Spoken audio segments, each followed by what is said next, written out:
Hello po sa inyong lahat mga ka-crypto. Ako po si Pinoy Crypto Trader at sa video na ito ay atin pong pag-uusapan ang bagong stablecoin na tinatawag po na Puso na opisyal na pong inilabas ng Zillow Philippines DAO.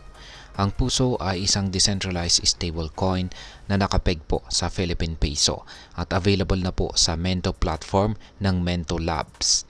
Kaya alamin po natin kung ano ang kahalagahan nito, paano ito bilhin at kung paano at kung saang mga platform ito available. Pero bago po tayo magpatuloy, ay nais ko lamang po munang bigyang linaw ang aking disclaimer kung saan ang nilalaman po ng video na ito ay hindi po ito isang financial advice. For education and information purposes lamang po ang layunin nito. At ayan mga ka-crypto, ang Puso ay may malaking potensyal na magbukas po ng mas maraming Web3 opportunities para sa mga Pilipino. Sa pamamagitan po ng stablecoin na ito ay hinihikayat ang mga builders na lumikha ng mga project na may kaugnayan sa iba't ibang use cases. Dahil ito ay nagawa sa Zillow blockchain ay nagiging seamless ang PHP conversions at mas mababa ang transaction cost. Isa pang mahalagang aspeto ng Puso ay ang pagiging decentralized nito na nagbibigay ng transparency at control sa mga users, hindi po tulad ng mga centralized stablecoins. Ngayon ay ano nga ba ang mga use cases ng Puso? Ayan, ang Puso ay unang-una ay payments. Maaari po itong gamitin para sa mga local at saka international payments. At lending, magagamit ito sa mga decentralized lending platforms. At remittances, nagbibigay ito ng cost-effective na paraan para magpadala ng pera.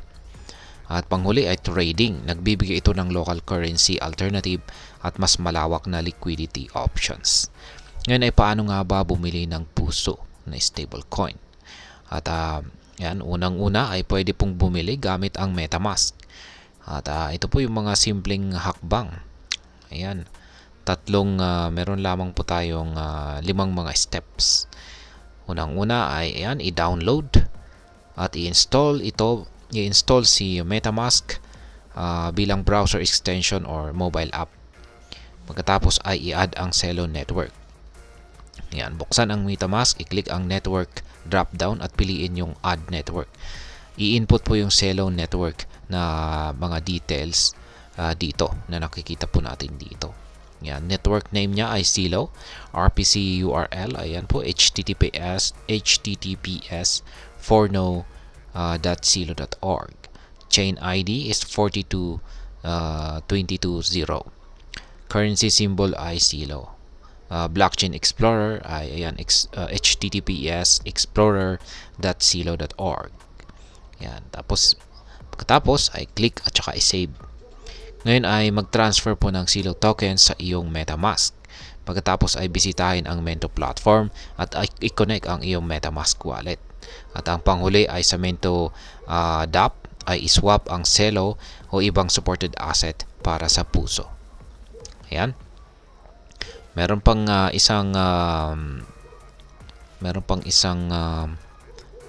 guide dito, si Bitpinas. At ito naman yung gamit naman po si Valora. Ayan, yung unang step ay i-download lamang ang Valora app mula sa App Store or Google Play. Sunod ay gumawa po ng bagong wallet at i-import ang existing wallet. Pagkatapos ay bumili po ng Zillow tokens direkta sa Valora o mag-transfer mula sa exchange. At ang panghuli ay sa Valora app ay gamitin ang swap feature para exchange ang Zillow or CUSD para sa Puso. Ayan. Ngayon ay ang masasabi ko po rito ay ang launching po ng Puso ay isang malaking hakbang patungo sa financial inclusion, lalo na para sa mga unbanked o underserved ng traditional financial system. Sa tingin ko, ang Puso ay may potensyal na baguhin ang paraan ng pag-transact ng mga Pilipino, lalo na sa aspeto ng remittances at local payments. Gayunpaman ay mahalaga rin na ma-address ang mga hamon tulad ng regulatory scrutiny at user education upang mas mapalawak ang paggamit nito. At ayan, hanggang dito na lamang po tayo sa video na ito mga ka-crypto. Sana po ay inyong nagustuhan ang aking paliwanag sa video na ito. Kung inyo po itong nagustuhan, pakiclick lamang po ang like button nito. Para naman po sa mga bago lamang dito, kayo po ay aking inaanyayahan para mag-subscribe. Pakiclick na rin po ang bell icon nito dahil ito po ang siyang magsisilbing notification nito sa mga bago kong videos na akin pong ina-upload sa aking YouTube channel na ito. Marami pong salamat sa panonood, ingat po tayo lagi at God bless po sa ating lahat.